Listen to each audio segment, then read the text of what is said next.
I can't believe what I've just witnessed. I can't believe what I've just witnessed. Unbelievable, Cats. I cannot believe what I was watching. One of the worst performances I've seen from Manchester City in a long time. Bottle jobs. Absolutely. And an absolute disaster of a team selection from Pep Guardiola. I cannot believe he got it so wrong in such a big moment. 08717 22 33 44. We are going to talk about the promotion, playoff promotion a little bit earlier on as well. No, Congratulations we're not. to Brentford. No, we will later on in the show. We will. We'll speak about Brentford. Welcome to the Premier League and all that. We will get stuck into it, and we are taking calls from you, but it's all about the Champions League final. We have just witnessed Chelsea turn over Manchester City by a goal to 0. Fantastic performance from them. We've got to, obviously, let's talk positives first, because from a Chelsea point of view, Tuchel absolutely had them organised to the hilt. Kante's had the game of his life. Reece James has got Raheem Sterling in his back pocket. Yeah. And when it mattered most, Kai Havertz found his shooting boots and put the ball in the back of the net. Absolutely. I think Chelsea were brilliant. They were solid. They were organised. That first sort of half hour, the first half, really, they were all over Man City. They had their number. Absolutely had their number. They got it so wrong, Manchester City, with the team selection, with no holding midfielder, with a proper holding midfielder. But, you know, if Werner could shoot, it would have been 3-0 at half-time. They was all over them. And, you know, fair play to them. Second half, they dug in, they ground it out. They didn't really create one clear-cut chance, Manchester City, apart from the one where Foden's in and Rudiger makes a brilliant tackle. Reece James had Sterling in his pocket, but I cannot believe Sterling even started the game with the form that he's been in. It was... I honestly, Cats, I couldn't believe what I was watching. It was almost it was a disgrace from Pep Guardiola. Listen, you've been in changing rooms for big matches, right? And maybe been on a team that's the underdog going into that game. And that's no disrespect to Chelsea tonight. The favourites were Manchester City, no doubt about it. When the team sheet comes in and you see the names on the team sheet, you see Rodri's not there, Fernandinho's not there, and you think, all right, then how's he going to set this up? What's going to be the midfield dynamic? Where's Phil Foden playing? He normally plays out wide here. Yeah. He's got Sterling on the pitch as well. Surely when you then walk out on the pitch, you line up against them lads, you think there's an extra 5-10% on you then, confidence-wise, where you're thinking, we can get at these. Oh, absolutely. I mean, Chelsea, you could see straight away they were getting in the pockets. You know, Gundogan wants to press. He's not a holding midfielder. The most important player in your team is the anchor man, the player that brings everyone together, the dictator. That's why they signed Rodri. That's why you pay big money. Fernandinho has been one of their best players that's ever put on a shirt for Manchester City, because they are everything in your team. They are your rock. Look how good N'Golo Conte was, because when he's in your side, you know how to defend. You know he's going to be there.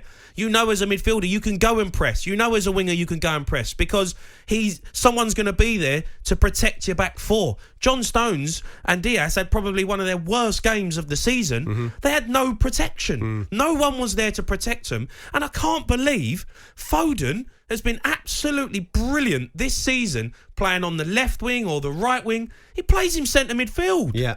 I can't believe it. And Pep Guardiola's arrogance at half-time to not hold his hands up and say, I've got this wrong. We're still in the game. I need to bring Fernandinho on now and get it sorted. He waited till the 63rd minute to change it. Then they were in control. Yeah. But you can't break down this Chelsea team in half hour.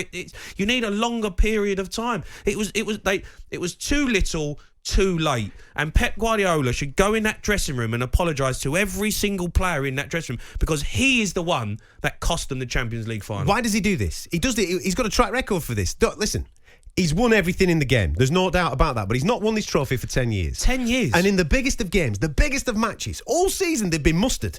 They've been playing Rodri and Fernandinho in that holding role. We know where Foden plays. We know who's in and out of form. We know the side. Yeah. We could have picked that side for him tonight. If the team picks itself. Just go and play. And for all of a sudden, he tinkers.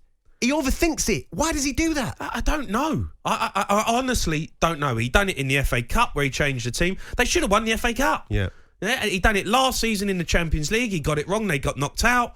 And he's done it again in the biggest moment of his... And for me, this is the one. You know, to win it with Barcelona with the best team ever, you know, it was a brilliant... And that team was incredible. Mm-hmm. That team picked itself. This team picked itself. Foden on the left, Mahrez on the right. If you want to play this false nine that he likes to play, De Bruyne up front. Gundogan, Bernardo Silva, and Fernandinho or Rodri hold him in. The team picks itself. Yeah, you've brushed aside everyone this season. I cannot believe that he messed it up so badly in such a big moment.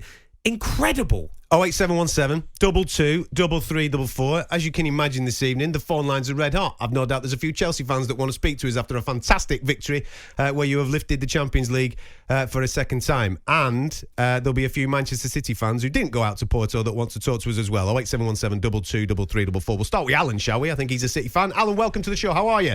Indeed, I am a City fan. Yeah, I'm not feeling too great at present.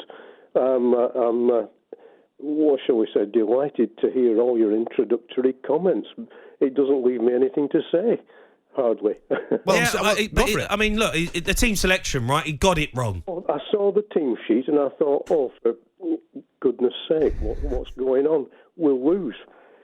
Sterling should be nowhere near that side. We needed Fernandinho, perhaps De Bruyne in his midfield role. And the way Sergio took those goals against Everton, you know, him in attack, Foden on the left. Why does he have to try and be so extra clever? Yeah. I mean, if this was Ole Gunnar Solskjaer, we would be sitting here crucifying him. If it was Mourinho, we would be crucifying him. He's got to go. He's not good enough. He cannot be in charge of this team anymore. He's got it so wrong. Pep Guardiola has got this so wrong tonight. Bobby, welcome to the show. How are you, Bobby? You well? I'm all right. How you lot doing? Good, mate. It says on my screen here, Bobby, Liverpool. Now, I'm assuming that have you come for a gloat? What's the score, Bob? Go for it, mate. No. I've come here to say Guardiola is a disgusting manager. Everyone talks about he's won this, he's won that. The way he treats players is absolutely wrong. You lot guys are agreeing. Why did not Aguero start his last game, top goal scorer for City? It was his type of game. You know, like where the defenders attached to the strikers, turn, bang, shoot. That was his game tonight, and he's disgusting. He's done it to what's his name? Inter. Ibrahimovic, Yaya Toure, and everyone gloats about the way he plays football. As a human, he's a nasty guy. Guardiola should have started. Well, I don't know about that, Bob. I don't know about that. Listen, there's no room, and Jamie will probably back me up on this. There's no room for sentiment in football. But regarding the tactics, you made a good point there. There was no need for pace in that game because of the way that Chelsea had set that game up, right? And you're right in what you said there about Aguero. That touch tight, just getting half a chance in the box. If they could have created something, he's the guy that you wanted on the pitch. And you see the first chance where the City's keeper kicked it straight down, and Sterling had a chance. Aguero done it a few times at the FA Cup finals. I think I can't remember who it was. Split the defence open. That's what it was. That was his game. Aguero would have had control that first time, banged it. Obviously, Sterling, he's not informed. So why would you start him? Why would you? I can't believe it. But listen, as a manager, sometimes you get it wrong. You know, you get things wrong, but you have to hold your hands up immediately. But that was massive wrong tonight, mate. Oh, he's got it. Hugely wrong. Every manager's tried something like this. Champions League final, when the trail leading to that Champions League final has smashed everybody. And people will say, well, they didn't beat Chelsea in these last... They didn't play the first team. They didn't play the proper team against Chelsea in the FA Cup and in the league game. Have. Yeah, they should have done that. Again, that was on him. He should have learned from that. Yeah. You know the team. We could have sat here, and we did sit here pre-game and sat, the team's this. And then when you don't see Fernandinho or Rodri in that position, and then you're playing Phil Foden out, it was mind-blowing how we overthought it. Mind-blowing. And as I said, the anchor man in your team is the most important player on the pitch. He is everything. Kante's proved that tonight. Kante's does it. You know, Makelele's, the teams that win everything over the years have that player in their side. And you can have a Rodri who's a dictator who passes it and moves it and gets the ball and plays forward, or you have a Fernandinho who breaks up play, who's a winner. But you have to have that player in your side. How many times did John Stones get the ball? And this season, all he's done is give it 10 yards, give it 10 yards. Tonight, he's having to step in. He's having to look for a pass because Gundogan's not there. He's not used to playing that position. So then he's stepping in. He's giving the ball away. And Chelsea's sitting there going, is this really happening? I know. This is easy for us. It was easy for him, and that's the frightening thing. It's a Champions League final.